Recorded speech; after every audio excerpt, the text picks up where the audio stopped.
नमस्कार विद्यार्थी मित्रांनो, एनएक्स मराठीच्या एका नवीन व्हिडिओमध्ये मी अजय तेलंग आपले स्वागत करतो. नोकरीच्या शोधात आहात तर एक सुवर्ण संधी पुन्हा तुमच्यासाठी उपलब्ध झालेली आहे. सर्व इच्छुक उमेदवारांनी झटपट या भरती प्रक्रियेसाठी अर्ज करायचा आहे. 23 फेब्रुवारी 2025 ही शेवटची तारीख असणार आहे. इंडियन ऑइल कॉर्पोरेशन या विभागामध्ये कनिष्ठ ऑपरेटर ग्रेड 1 या पदाची भरती घेतल्या जात आहे. 10वी उत्तीर्ण ही शिक्षण पात्रता लागणार आहे. त्यासोबत इतर पदे सुद्धा भरल्या जात असून एकूण 246 रिक्त पदांची सरकारी नोकर भरती या विभागामार्फत घेतल्या जात आहे. त्यामध्ये महाराष्ट्रासाठी 21 रिक्त पदे दिल्या गेलेली आहे. पगार तुम्हाला या पदासाठी 23,000 ते 78,000 रुपयापर्यंतचा पे स्केल असणार आहे. तेव्हा नक्की तुम्ही इथे प्रयत्न करू शकता. आजच्या व्हिडिओमध्ये याच्या पदभरतीची सविस्तर माहिती स्टेप बाय स्टेप बघणार आहोत. त्यासाठी संपूर्ण व्हिडिओ शेवटपर्यंत नक्की बघा. त्या अगोदर आपल्या एनएक्स मराठी YouTube चॅनलवर नवीन आला असाल तर आता चॅनलला सबस्क्राईब करून बाजूची नोटिफिकेशन बेल प्रेस करून घ्या. कारण अशाच नवनवीन पदभरतीबाबतची अपडेट रोज आपण या चॅनलवर देत असतो. त्यासाठी चॅनलला लगेच सबस्क्राईब करा. तर या ठिकाणी बघा मित्रांनो, या ठिकाणी आपण इंडियन ऑइल कॉर्पोरेशन लिमिटेड यांच्या मार्फत प्रसिद्ध करण्यात आलेल्या पदभरतीच्या ऑफिशियल जाहिरातीवर या ठिकाणी आलेलो आहोत. तर या विभागाकडून ब्राईट यंग एनर्जेटिक पर्सन भारतीय उमेदवार यांच्या मार्फत ऑनलाईन पद्धतीने अर्ज इथे मागवल्या जात आहे. या पदाची जी काही सिलेक्शन प्रोसेस या ठिकाणी होणार आहे ते सीबीटी पद्धतीने या ठिकाणी होणार आहे. तर एक्झाम बाबत सिलेक्शन प्रोसेस बाबत माहिती आपण पुढे व्हिडिओमध्ये बघणार आहोत.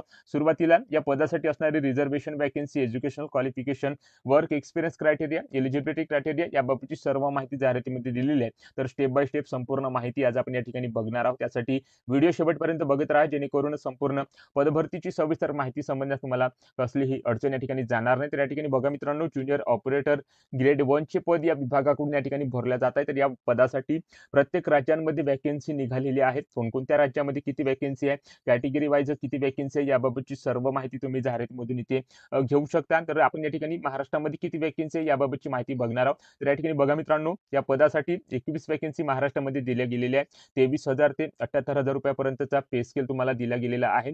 अदर कॅटेगरीमध्ये 11 वॅकन्सी आहे. एडब्ल्यूएस कॅटेगरीसाठी 2 वॅकन्सी, एससी करता 1 वॅकन्सी, एसटी करिता 1 वॅकन्सी, तर ओबीसी कॅटेगरीसाठी 6 वॅकन्सी, अशा टोटल मित्रांनो 21 वॅकन्सीसाठी ज्युनियर ऑपरेटर ग्रेड 1 हे पद महाराष्ट्रामध्ये दिल्या गेलेले आहे. तर या पदासाठी तुम्ही एलिजिबल असाल किंवा अर्ज करू इच्छित असाल तर नक्की इथे प्रयत्न करू शकता. तर ग्रुप डी चे पद या ठिकाणी असणार आहे मित्रांनो, टेक्निकल जॉब आहे. तर या पदासाठी प्रत्येक कॅटेगरीतील उमेदवार अर्ज करण्याकरता एलिजिबल आहे. तिन्ही शिफ्ट मध्ये तुम्हाला या ठिकाणी वर्क करावे लागणार आहे. मॉर्निंग, इव्हनिंग आणि नाईट शिफ्ट मध्ये. मार्केटिंग डिव्हिजन मध्ये हे पद या ठिकाणी भरलं जात आहे. याबाबतची माहिती इथे जाहिरातीमध्ये देण्यात आलेली आहे. त्यानंतर मित्रांनो या ठिकाणी बघा, या ठिकाणी ज्युनियर अटेंडंट ग्रेड 1 आणि ज्युनियर बिझनेस असिस्टंट हे दुसरे पद इथे दिले गेलेले आहे. पीडब्ल्यूबीडी कॅटेगरी करता म्हणजेच अपंग व्यक्तीसाठी हे दोन्ही पदे या ठिकाणी वॅकन्सी दिल्या गेलेल्या आहेत.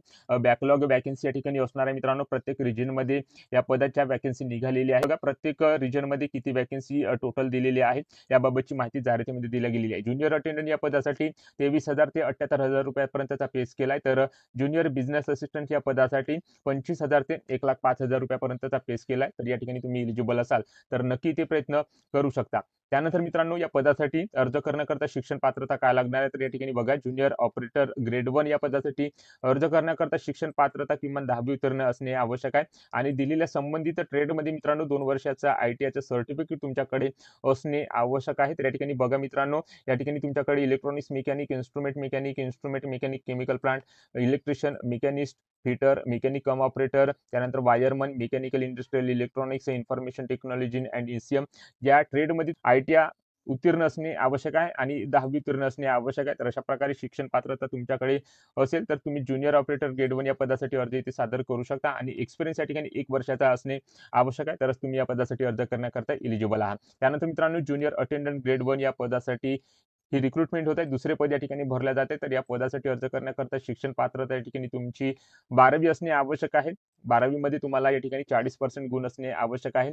वर एक्सपिरियन्स या ठिकाणी मॅन्डेटरी नाही. तर या पदासाठी तुम्ही जर एलिजिबल असाल तर नक्की ते प्रयत्न करू शकता. त्यानंतर ज्युनियर बिझनेस असिस्टंट ग्रेड 3 चे पद या ठिकाणी भरल्या जात आहे. या पदासाठी शिक्षण पात्रता या ठिकाणी तुमची पदवी असणे आवश्यक आहे. 45% गुण या ठिकाणी असणे आवश्यक आहे आणि 1 वर्षाचा एक्सपिरियन्स या ठिकाणी दिल्या गेलेला आहे. तर या पदासाठी तुम्ही जर एलिजिबल असाल तर नक्की इथे प्रयत्न करू शकता. तर या 2 पदासाठी मित्रांनो फक्त अपंग व्यक्ती या ठिकाणी अर्ज सादर करू शकणार आहे. तर जे काही ऑल अदर कॅन्डिडेट आहे ते उमेदवार ज्युनियर ऑपरेटर ग्रेड 1 या पदासाठी तुम्ही प्रयत्न इथे करू शकता. तर अशा प्रकारे शिक्षण पात्रता या पदासाठी इथे देण्यात आलेली आहे. त्यानंतर मित्रांनो शिक्षण पात्रतेसोबतच वयाची अट सुद्धा या ठिकाणी आवश्यक असणार आहे. तर या ठिकाणी बघा मित्रांनो वयोमर्यादेबाबत माहिती देण्यात आलेली आहे. मिनिमम वयाची अट मित्रांनो 18 वर्षापर्यंत असणार आहे.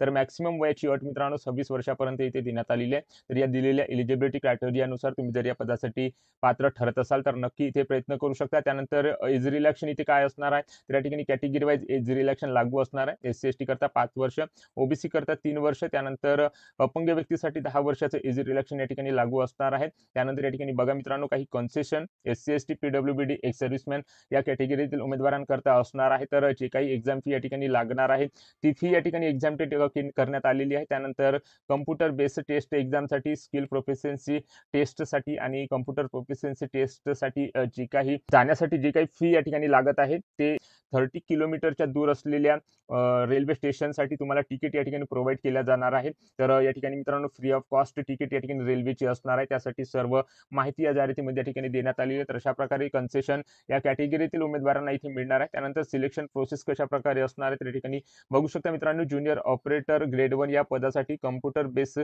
टेस्ट, त्यानंतर skill proficiency test, physical test अशा पद्धतीची एक्झाम या ठिकाणी होणार आहे. त्या प्रकारे तुमची निवड इथे केल्या जाणार आहे. सर्व माहिती सिलेक्शन प्रोसेस बाबत या जाहिरातीमध्ये देण्यात आलेली आहे. त्यानंतर ज्युनियर ऑपरेटर या पदासाठी CBT टेस्ट कोणत्या सिलेबसवर या ठिकाणी होणार आहे, त्यासाठी गुण किती आवश्यक असणार आहे याबाबतची माहिती इथे देण्यात आलेली आहे. त्यानंतर क्वालिफाय करण्याकरता किती गुण असणार आहे याबाबतची सुद्धा माहिती या जाहिरातीमध्ये देण्यात आलेली आहे. सर्व माहिती या ठिकाणी सिलेक्शन प्रोसेस बाबत या ठिकाणी तुम्ही घेऊ शकता. त्यानंतर या ठिकाणी बघा मित्रांनो कोणत्याही चुकीच्या उत्तराला मित्रांनो निगेटिव्ह मार्किंग आहे. इंग्लिश आणि हिंदीमध्ये तुम्ही या ठिकाणी ही एक्झाम देऊ शकता. तर CBT एक्झामिनेशनचा डेट अँड टाइम तुम्हाला त्यासाठी लागणारं ॲडमिट कार्ड जे आहे ते तुम्हाला या ठिकाणी 10 दिवसाच्या आत मित्रांनो तुम्हाला इथे मिळणार आहे. तर सर्व माहिती तुम्हाला विभागाच्या संकेतस्थळावर उपलब्ध करून दिल्या जाणार आहे. वेळोवेळी या ठिकाणी तुम्हाला संकेतस्थळावर जाऊन भेट देत राहणे आवश्यक आहे. तर अशा प्रकारे सर्व माहिती या जाहिरातीमध्ये देण्यात आलेली आहे. त्यानंतर मित्रांनो या पदासाठी अर्ज कशा प्रकारे सादर करायचा याबाबतची माहिती इथे देण्यात आलेली आहे. ऑनलाईन पद्धतीने तुम्ही या पदासाठी अर्ज इथे सादर करू शकता. अर्ज करण्याकरता सुरुवात झालेली आहे 3 फेब्रुवारी 2025 पासून या पदासाठी ऑनलाईन अर्ज करण्याकरता सुरुवात झालेली आहे. तर 23 फेब्रुवारी 2025 ही अर्ज करण्याची शेवटची तारीख या ठिकाणी देण्यात आलेली आहे. या ठिकाणी या जाहिरातीमध्ये दिलेल्या सर्व सूचना वाचूनच या पदासाठी अर्ज इथे सादर करायचा आहे. अर्ज सादर करण्याबाबत सर्व माहिती इथे देण्यात आलेली आहे. या ठिकाणी बघू शकता या दिलेल्या विभागाच्या संकेतस्थळावर जाऊन तुम्हाला या पदासाठी अर्ज इथे सादर करायचा आहे. क्लिक हिअर ऑनलाईन अप्लाय या टॅबवर तुम्हाला क्लिक करायचं आहे. त्यानंतर तुम्हाला नवीन रजिस्ट्रेशन करून घ्यायचे आहे. त्यामध्ये तुमचे नाव, कॉन्टॅक्ट नंबर, ईमेल आयडी असे या ठिकाणी फिल करावे लागणार आहे. त्यानंतर तुम्हाला एक रजिस्ट्रेशन आणि पासवर्ड या ठिकाणी मिळणार आहे. तो रजिस्ट्रेशन आणि पासवर्ड टाकून परत तुम्हाला लॉग इन करायचे आहे. लॉग इन केल्यानंतर सर्व माहिती तुम्हाला या ठिकाणी भरावी लागणार आहे. सेव्ह अँड नेक्स्ट या टॅबवर तुम्हाला क्लिक करून सर्व माहिती या ठिकाणी भरून झाल्यानंतर आपण भरलेली सर्व माहिती ती बरोबर आहे की नाही ते एकदा व्हेरीफाय करून फायनल सबमिट बटन या टॅबवर क्लिक करून तो अर्ज या ठिकाणी सबमिट करून घ्यायचा आहे. अशा प्रकारे संपूर्ण प्रोसेस ऑनलाईन अर्ज करण्याबाबत या जाहिरातीमध्ये या ठिकाणी देण्यात आलेली आहे. सर्व माहिती तुम्ही या ठिकाणी ऑनलाईन अर्ज करण्याबाबत जाहिरातीमधून या ठिकाणी बघू शकता. त्यानंतर मित्रांनो ऑनलाईन अर्ज सादर झाल्यानंतर तुम्हाला या ठिकाणी बघा नॉन रिफंडेबल फी या ठिकाणी भरावी लागणार आहे. 300 रुपये फी या ठिकाणी असणार आहे. SC/ST, PWD, एक्स सर्व्हिसमॅन यांच्याकरता ही एक्झाम फी मित्रांनो एक्झामटेड केलेली आहे. ऑल अदर कॅन्डिडेट करता 300 रुपये फी या ठिकाणी असणार आहे. पेमेंट गेटवे माध्यमांचा वापर करून तुम्हाला ऑनलाईन फी भरावी लागणार आहे. त्यासाठी डेबिट कार्ड, रुपये, visa, master card, credit cards, IMPS, cash card इत्यादी गेटवे माध्यमांचा वापर करून मित्रांनो ऑनलाईन अर्ज फी या ठिकाणी भरावी लागणार आहे. आणि त्यानंतर तुमची जी काही रिसिप्ट प्रिंट आउट या ठिकाणी निघणार आहे ती या ठिकाणी काढून घ्यायची आहे. त्यानंतर डॉक्युमेंट स्कॅन अपलोड करण्याबाबत सर्व माहिती या जाहिरातीमध्ये देण्यात आलेली आहे. कशा प्रकारे आपल्याला डॉक्युमेंट्स, फोटो, त्यानंतर सिग्नेचर कशा प्रकारे या ठिकाणी अपलोड करायचे याबाबतची सर्व माहिती या जाहिरातीमध्ये या ठिकाणी देण्यात आलेली आहे. तर या जाहिरातीची PDF मित्रांनो मी माझ्या टेलिग्राम चॅनलवर या ठिकाणी प्रोव्हाइड करणार आहे. तेव्हा टेलिग्राम चॅनलवर जाऊन तुम्ही ही जाहिरात या ठिकाणी डाउनलोड करून याबाबत भरतीबाबतची सविस्तर माहिती इथे घेऊ शकता. त्यानंतर या ठिकाणी बघा मित्रांनो सेंटर्स एक्झामची या ठिकाणी कुठे असणार आहे, BT पद्धतीची ही एक्झाम या ठिकाणी होणार आहे. त्याकरता लागणारे ॲडमिट कार्ड तुम्हाला संकेतस्थळावर उपलब्ध करून दिला जाणार आहे. आणि या एक्झामसाठी कोणकोणती सेंटर या ठिकाणी असणार आहे तर ऑल ओव्हर इंडियामध्ये मित्रांनो या ठिकाणी बघा प्रत्येक राज्यांमध्ये या ठिकाणी सेंटर एक्झामची इथे देण्यात आलेली आहे. तर आपल्या महाराष्ट्रामध्ये कोणती एक्झाम सेंटर आहे तर या ठिकाणी बघा मित्रांनो मुंबई, नवी मुंबई, ठाणे, MMR असे सेंटर्स एक्झामचे महाराष्ट्रामध्ये इथे दिल्या गेलेले आहे. तर याबाबतची माहिती इथे जाहिरातीमध्ये असणार आहे. तर महाराष्ट्रामध्ये एक्झाम आणि महाराष्ट्रामध्ये नोकरीचे ठिकाण इंडियन ऑइल या विभागामार्फत या ठिकाणी होत असून तुम्ही जर या पदासाठी एलिजिबल असाल तर नक्की इथे प्रयत्न करू शकता. तर अशा प्रकारे मित्रांनो 246 रिक्त पदसंख्येसाठी ज्युनियर ऑपरेटर ग्रेड 1 चे पद या ठिकाणी इंडियन ऑइल कॉर्पोरेशन या विभागाकडून या ठिकाणी भरल्या जात आहे. त्यामध्ये महाराष्ट्राकरिता मित्रांनो 21 वॅकन्सी इथे दिल्या गेलेल्या आहेत. या पदासाठी तुम्ही जर एलिजिबल असाल तर नक्की इथे प्रयत्न करू शकता. तर आजच्या व्हिडिओमध्ये याच पदभरतीची सविस्तर माहिती आपण थोडक्यात घेण्याचा प्रयत्न इथे केलेला आहे. तेव्हा मित्रांनो व्हिडिओ आवडला असेल तर व्हिडिओला लाईक करा. आपल्या एनएक्स मराठी यूट्यूब चॅनलवर नवीन आला असाल तर आताच चॅनलला सबस्क्राईब करून बाजूची नोटिफिकेशन बेल प्रेस करून घ्या व ज्या उमेदवारांना अशा नोकरीची आवश्यकता आहे त्या उमेदवारांना हा व्हिडिओ नक्की शेअर करा. जय हिंद, जय महाराष्ट्र.